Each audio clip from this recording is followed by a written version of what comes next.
Everyone, welcome to your amazing platform बायोडीसी with Diwakar sir.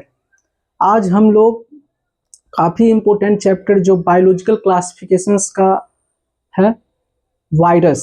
तो आज हम लोग इसका जनरल कैरेक्टर के बारे में जानेंगे। तो वायरस नाम सुनते ही हम लोग को लगता है कि ये कहीं ना कहीं हम लोग पीड़ित हो चुके हैं। जैसे हम लोग को कॉमन कोल्ड होता है, ये कॉमन कोल्ड जनरली ये वायरस के कारण ही हम लोगों को होता है। तो चलिए वायरस के बारे में आज हम लोग जानते हैं।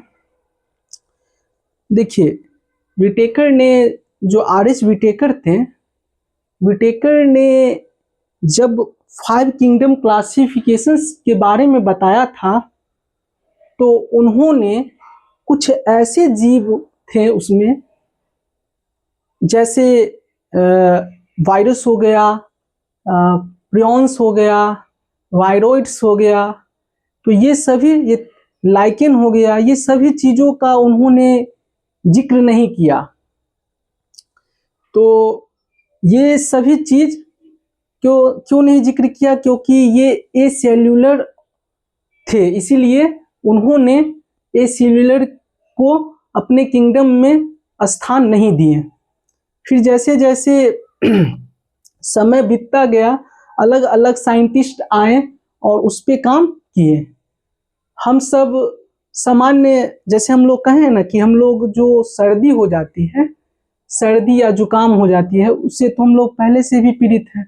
तो हम लोग जानते हैं कि ये सब क्या है, ये सब किसकी देन है? ये वायरस की ही प्रभाव है, जो हम नहीं जान पाते हैं।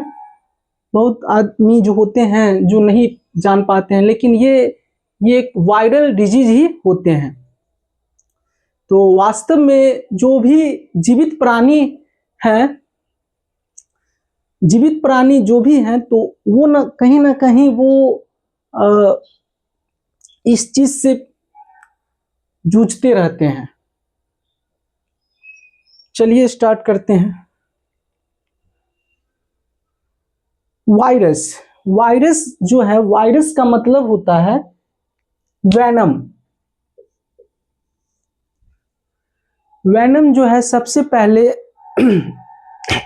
लुईस पास्चर ने इसका नाम दिया था। तो लुईस पास्चर जो थे, वायरस को वेनम कहा। वेनम या एक तरह की ये फ्लूइड होती है जो विषैले द्रव्य की तरह होती है, इसलिए इसको पॉइजनस फ्लूइड भी कहते हैं।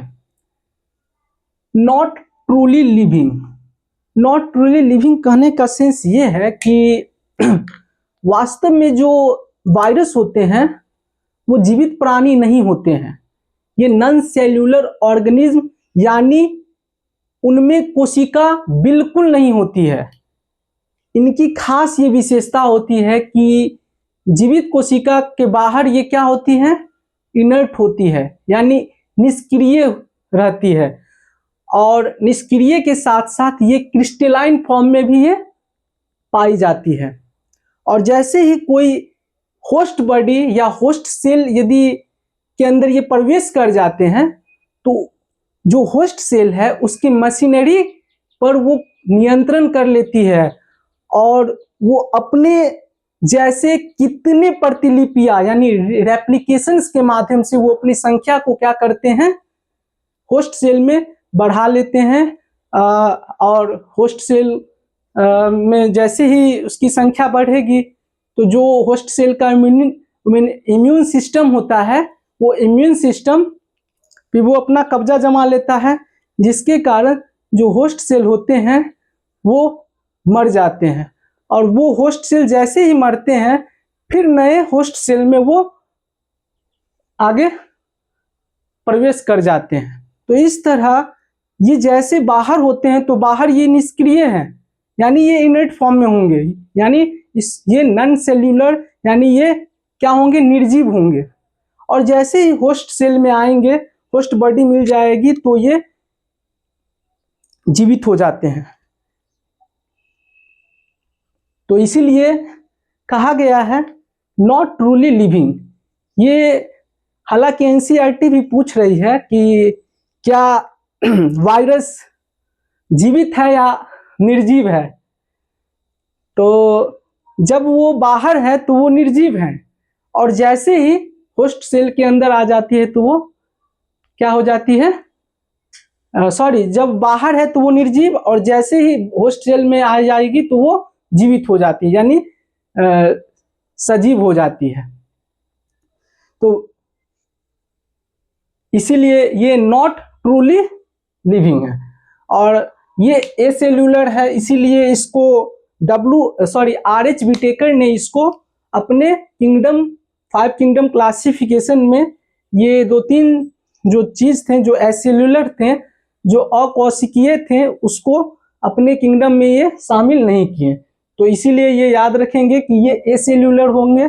और ये ऑब्लिगेट पैरासाइट्स होते हैं। ऑब्लिगेट पैरासाइट्स का मतलब कि इसको चाहिए ही चाहिए, यदि होस्ट सेल नहीं मिलेगा तो ये खुद को सरवाइव नहीं कर सकते हैं।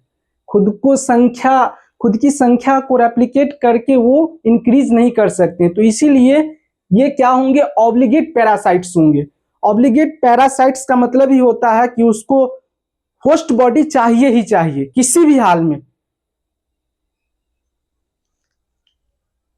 जब ये आउटसाइड लिविंग सेल यानी लिविंग सेल के जब बाहर होंगे तो वो किस फॉर्म में पाए जाएंगे, यानी उसकी जो स्ट्रक्चर्स होगी इनर्ट क्रिस्टलाइन फॉर्म में होगी।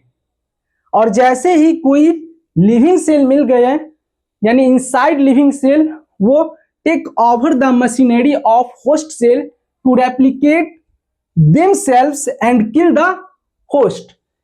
तो ये वही चीज कह रहा है, ये पॉइंट्स जो हम पहले बता दिए हैं कि जैसे ही ये लिविंग सेल के अंदर प्रवेश करेंगे तो जितनी भी होस्ट सेल की जो मशीनरी पार्ट्स होते हैं लाइक DNA, RNA, इस सभी चीजों पे कब्जा करके और वो अपनी संख्या को प्रतिलिपि के माध्यम से वो अपनी संख्या बढ़ा लेते हैं और होस्ट सेल को फाइनली वो किल कर देते हैं। तो टेक ओवर करके मशीनरी पार्ट्स को वो टेक ओवर करके वो होस्ट सेल में अपनी संख्या को रेप्लिकेट करके बढ़ा लेती है और होस्ट सेल को क्या करती है, किल कर देते हैं। अब वायरस के बारे में जो साइंटिस्ट थे वो 3 साइंटिस्ट आए, यानी लगभग 18वीं शताब्दी, यानी 1892 के आसपास। डीजे इवानोस्की ने, यानी इसका नाम Dimitri Ivanovsky, 1892, he recognized certain microbes as causal organism of the mosaic disease of tobacco। ये डिमित्री जो थे डिमित्री इवानोस्की, ये कब आए थे, 1892 में। इन्होंने प्लांट सेल पे काम किया था। प्लांट सेल पे काम करते हुए इन्होंने बताया कि जो भी काउजल ऑर्गेनिज्म है, काउजल ऑर्गेनिज्म मतलब जो डिजीज को करने वाले जो एजेंट होते हैं, तो वो पौधा में उन्होंने पाया मोजेक डिजीज ऑफ टोबैको। तंबाकू में कौन सी डिजीज, मोजेक डिजीज। तो ये पॉइंट्स इंपॉर्टेंट है कि किसने रिकॉग्नाइज्ड किया था सबसे पहले कि मोजेक डिजीज ऑफ टोबैको, यानी तंबाकू में जो मोजेक डिजीज होती है, किसने बताया था, तो ये डिमित्री इवानोस्की ने बताया था। कब, 1892। इसके बाद और इन्होंने ये भी बताया कि जब उन्होंने फाइंड किया था तो these were found to be smaller than bacteria because they passed through bacteria proof filters। क्योंकि जो इवानोस्की ने एक्सपेरिमेंट किया था, प्रयोग किया था, तो उन्होंने देखा कि ये काफी बैक्टीरिया से भी स्मॉलर है और वो एक प्रूफ फिल्टर पेपर था, उस प्रूफ फिल्टर से क्या हो रहा है, बैक्टीरिया प्रूफ फिल्टर से वो क्या हो रहा है, वो पास कर जा रहा है, गुजर जा रहा है। तो डेमेट्री ने ये फाउंड किया था। तो फिर आए सेकेंड साइंटिस्ट एमडब्ल्यू विजर्निक। एमडब्ल्यू विजर्निक 1898 यानी 1898 में इन्होंने डेमोन्स्ट्रेट किया था कि कोई भी इन्फेक्टेड प्लांट्स जो हैं, कोई भी इन्फेक्टेड प्लांट वो क्या करेंगे, जो हेल्दी प्लांट्स होंगे वो हेल्दी प्लांट्स को क्या करेंगे, वो हेल्दी प्लांट्स को भी वो इन्फेक्शंस कर देंगे। तो ये एमडब्ल्यू विजर्निक 1898 में, याद रखेंगे, डेमोन्स्ट्रेट किया था कि जो इन्फेक्टेड प्लांट है, वो इन्फेक्टेड प्लांट, जो हेल्दी प्लांट्स है, वो हेल्दी प्लांट्स को भी क्या कर देंगे, इन्फेक्टेड कर देंगे। तो ये विजर्निक ने दिया। और जो काउजिंग एजेंट है, उस काउजिंग एजेंट को उन्होंने वेनम कहा। वेनम यानी वायरस।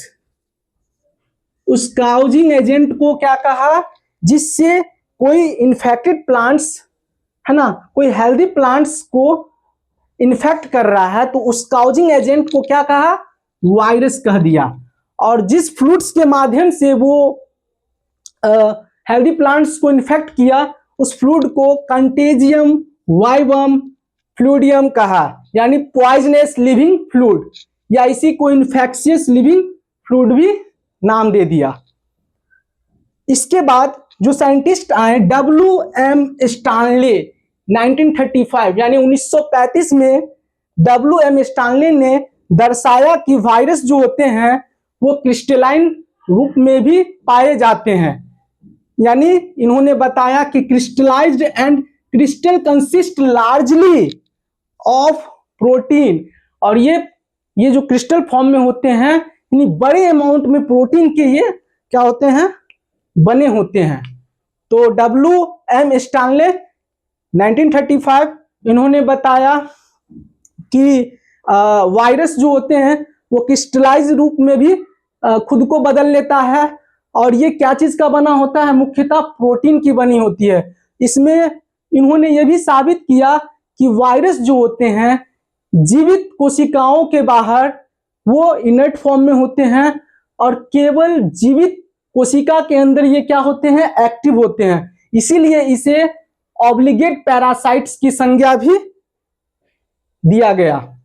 तो ऑब्लिगेट पैरासाइट्स मतलब इसको पैरास होस्ट सेल चाहिए ही चाहिए, यानी इसको डिमांड है, इसीलिए इसको ऑब्लिगेट पैरासाइट्स कहा।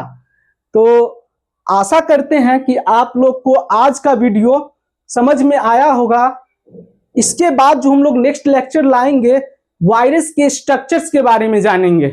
तो स्ट्रक्चर्स को हम लोग नेक्स्ट क्लास में जानेंगे। तब तक के लिए बने रहिएगा और अपने तैयारी को मजबूत बनाते रहिएगा।